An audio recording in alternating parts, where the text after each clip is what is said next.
हर हर महादेव जी सभी दोस्तों का आप सभी का फिर से स्वागत है आपके अपने इस यूट्यूब चैनल डिवीजन बोर्ड पर। और आज हम देखने वाले हैं बिहार बोर्ड क्लास 10th के मैथ का प्रश्नावली 1.1 का चौथा सवाल।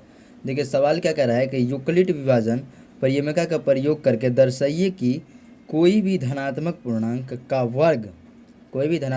वर्ग किसी पूर्णांक m के लिए 3m या 3m+1 के रूप का होता है। देखिए हल में हम क्या लोग लिखेंगे कि माना कि कोई भी धनात्मक पूर्णांक a है, ठीक है। माना कि कोई भी धनात्मक पूर्णांक जो है a है तथा b बराबर तो हमारा दिया गया है 3, तो b बराबर 3 है। अब हम लोग क्या करेंगे, यूक्लिड विभाजन एल्गोरिथम से कहा गया बनाने के लिए, तो यूक्लिड विभाजन एल्गोरिथम से बनाएंगे। यूक्लिड विभाजन एल्गोरिथम से देखिए यूक्लिड विभाजन एल्गोरिथम क्या होता है, a बराबर bq प्लस r, जहाँ पर r का मान 0 होगा या 0 से बड़ा होगा। ये जो r है b से हमेशा छोटा होगा, ठीक है।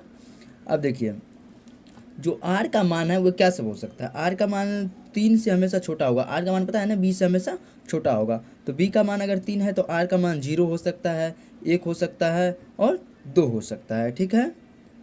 तो हम क्या करेंगे कि देखिए a बराबर तो है, b बराबर जो है हमारा 3q दिया गया है, तो b बराबर 3q प्लस r बराबर कुछ नहीं है। और यहाँ पर 0, देखिए जो r का मान है वो 0 होगा, 0 से बड़ा होगा। और ये जो 3 से है जो है r का मान हमेशा छोटा होगा, तो 3 से तो छोटा दिया गया, 2 तक हो सकता है। तो r का मान जब हम 0 लेते हैं तो हमारा क्या होता है, a बराबर 3q प्लस 0। देखिए 0 को इसमें जोड़ेंगे तो हो जाएगा 3q। जब इसका हम वर्ग करते हैं 3q का वर्ग तो हमारा होता है 9q², ठीक है, 9q²।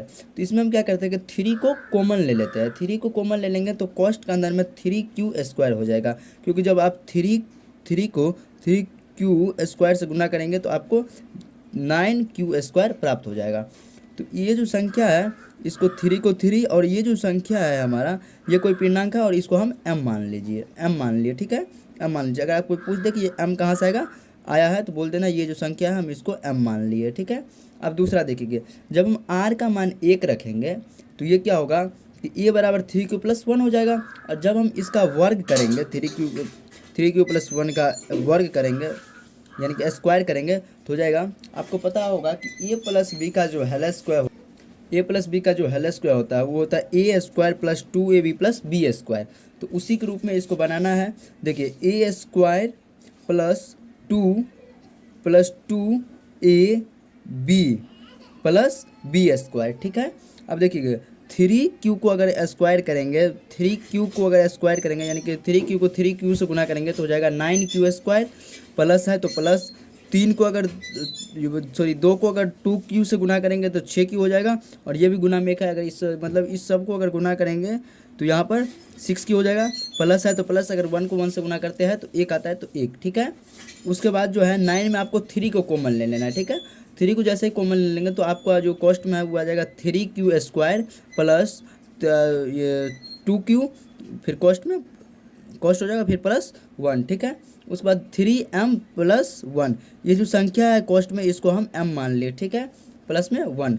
अब देख लेते हैं 2 को लेकर। r बराबर जब हम 2 लेंगे तो क्या होता है, देखिए r बराबर 2 लेने पर क्या होगा कि 3q प्लस 2 हो जाएगा और स्क्वायर हो जाएगा। आपको पता है कि a प्लस बी का होल स्क्वायर होता है a² plus 2ab plus b²।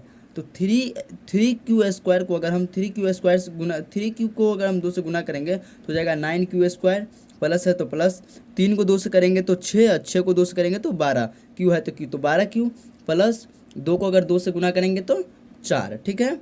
उसके बाद यहाँ पर हो जाएगा 9q² प्लस 12q प्लस इस 4 को हम 3 + 1 भी लिख सकते हैं, तो ये 3 + 1 लिख दिए, ठीक है। उसके बाद 3 को आप ले लेंगे कॉमन, 3 को कॉमन लेंगे तो कॉस्ट में आ जाएगा 3q² प्लस 4q प्लस 1, क्योंकि देखो 4q 3 चौके 12, 4q प्लस 1, बाहर ये जो है 1 ये आ जाएगा, ठीक है। उसके बाद 3m+1, यहाँ पर क्या लिखेंगे कि अतः कोई भी धनात्मक पूर्णांक का वर्ग जो है m के लिए 3m या 3m+1 के रूप का होता है।